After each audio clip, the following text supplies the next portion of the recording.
Bonjour à tous, bonjour à toutes et bienvenue dans Tech24. Au sommaire cette semaine, l'email fête ses 45 ans et les applications de messagerie instantanée ont la cote. Des descendantes du courriel qui chamboulent les communications, Pitch, Stolen, Imgur, on vous dit tout sur ces applis qui ringardisent Facebook et Twitter. Les premiers Jeux Olympiques de l'homme augmenté et de l'homme bionique, c'est pour cet automne. Nous serons d'ailleurs avec le créateur de ce cibathlon et on transformera Guillaume Gralet du magazine Le Point en athlète robotisé. Test d'exosquelette, ce sera en plateau dans quelques minutes. Mais d'abord, dans la série Le saviez-vous, l'email fête ses 45 ans. Il a été inventé par un informaticien américain, Raymond Tomlinson. C'était en 1971. Ce premier système d'échange de messages était alors conçu sur ARPANET, l'ancêtre d'Internet.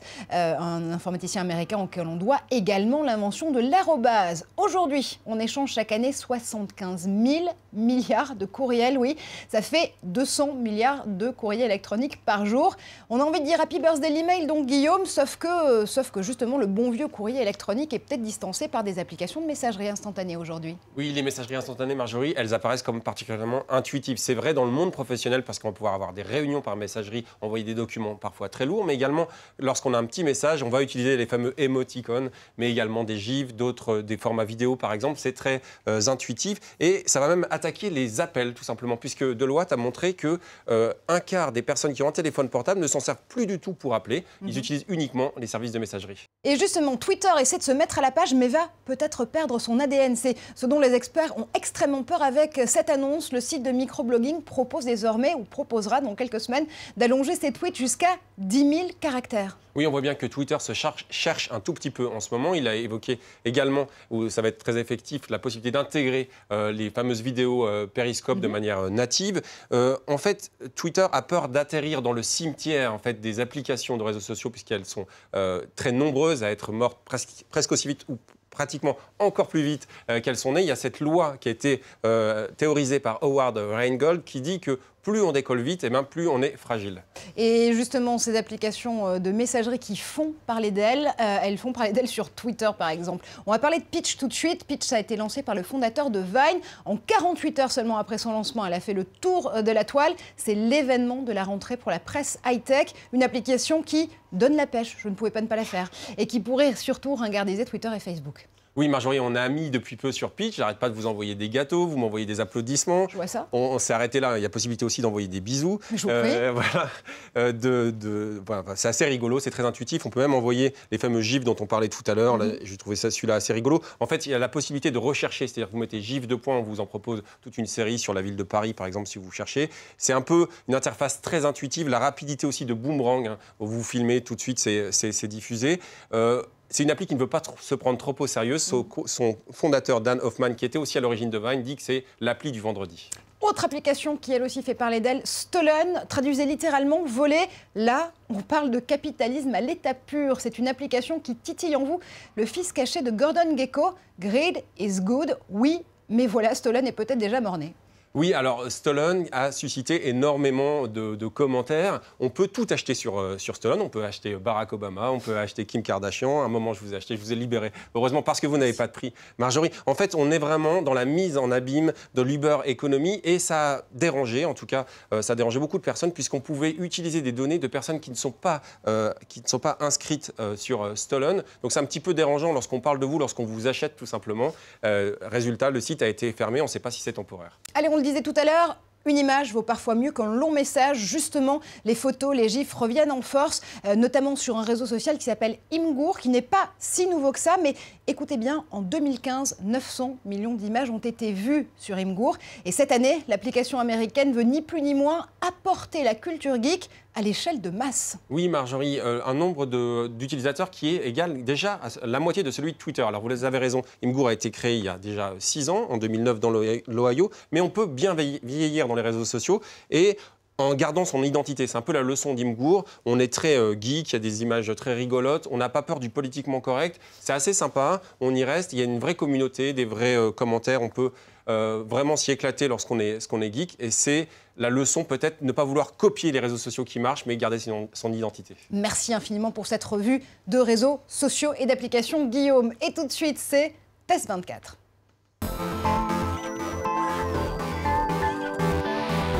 2016 sera l'année des premiers Jeux Olympiques de l'homme bionique. Cibathlon aura lieu en octobre prochain, ce sera à Zurich. Cette compétition d'un nouveau genre pour athlètes non valides est née après des années de recherche en robotique rééducative. Exosquelettes, prothèses intuitives, fauteuils intelligents, toutes les technologies seront représentées lors de ces épreuves sportives. Son organisateur, le professeur Robert Riner, est avec nous justement pour en parler. Bonjour professeur Riner, merci infiniment d'être avec nous aujourd'hui dans Tech 24. Hi Professor Riner, thank you so much to be with us here on Tech 24. First question, la première question est très simple. Cibathlon, c'est quoi exactement? Vous tentez de repousser évidemment les limites de la technologie en matière de rééducation, mais est-ce que l'humain reste avant tout au centre du projet? L'idée du cibathlon, c'est d'organiser une compétition pour des gens en situation de handicap et autorisés à utiliser de la technologie robotique. C'est une chance incroyable, parce que jusqu'à présent, ces technologies ne sont pas encore assez mises au service des fonctions vitales. Et nous mettons les personnes en situation de handicap au centre de cet événement.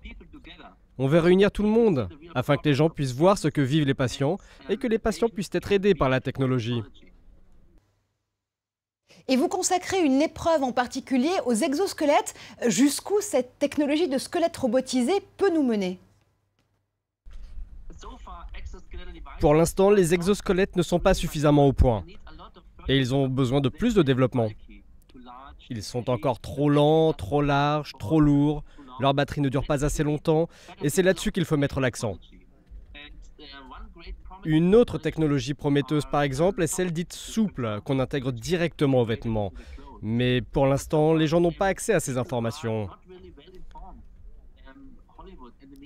Hollywood et les médias donnent une fausse image de ces technologies. Ils utilisent la robotique, oui, mais la robotique doit être combinée à l'humain. Et c'est là le vrai challenge. Les humains sont fragiles et tous très différents. Et ces technologies doivent être sécurisées. Il y a encore énormément de développement à apporter.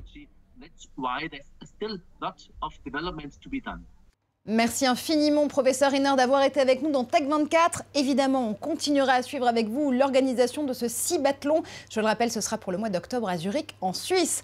Et des exosquelettes, justement, maintenant, on va en tester ici en plateau avec vous. Et Guillaume, vous avez mis votre bras armé, plus fort que Matt Damon dans Elysium et son exosquelette. Hiro, c'est son nom. C'est son nom, Marjorie. Alors, lorsqu'il sera fonctionnel, ce prototype qui résonne un peu comme un hommage à David Bowie, eh bien, me permettra de vous aider à déménager parce que, en fait, sans m'en rendre totalement compte, en fait, ce bras va me permettre de porter jusqu'à 25 kg en ayant l'impression de porter une feuille de papier. Ce qui est intéressant, c'est qu'il est doté en fait d'électrodes et ces électrodes vont détecter les mouvements que je veux faire, les mouvements de mes petits muscles et vont les amplifier grâce à une décharge électrique grâce à ce bras.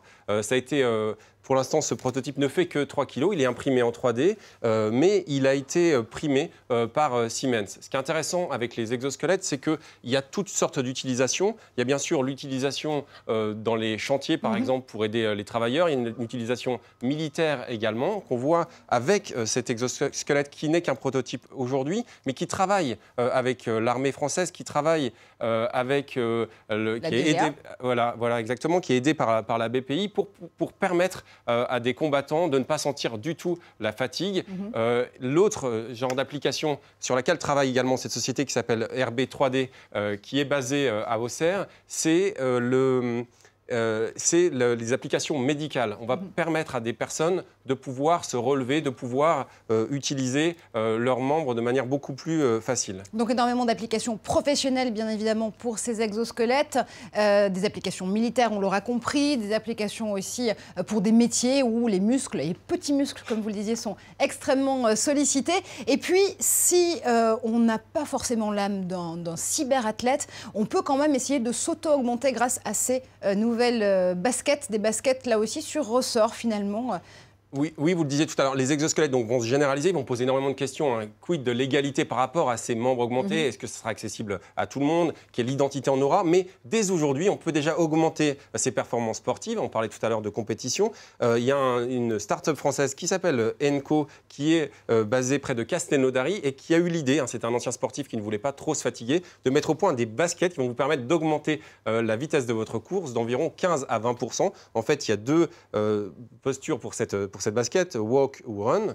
On va pouvoir aller vers la marche très facilement. En fait, lorsque vous allez courir, vous allez activer, vous allez stocker de l'énergie, ce qui est le plus difficile avec l'énergie. Et cette énergie, elle va être libérée pour pouvoir aller un peu plus vite lors de toutes les foulées. Vous savez, la paresse est souvent source d'innovation. Merci infiniment, Guillaume, notre homme bionique, à nous, unique même s'il en est. C'est la fin de cette émission. Merci à vous de l'avoir suivi. On se retrouve comme chaque semaine sur toutes les bonnes applis et réseaux sociaux avec le hashtag Tech24. Restez connectés. À très vite.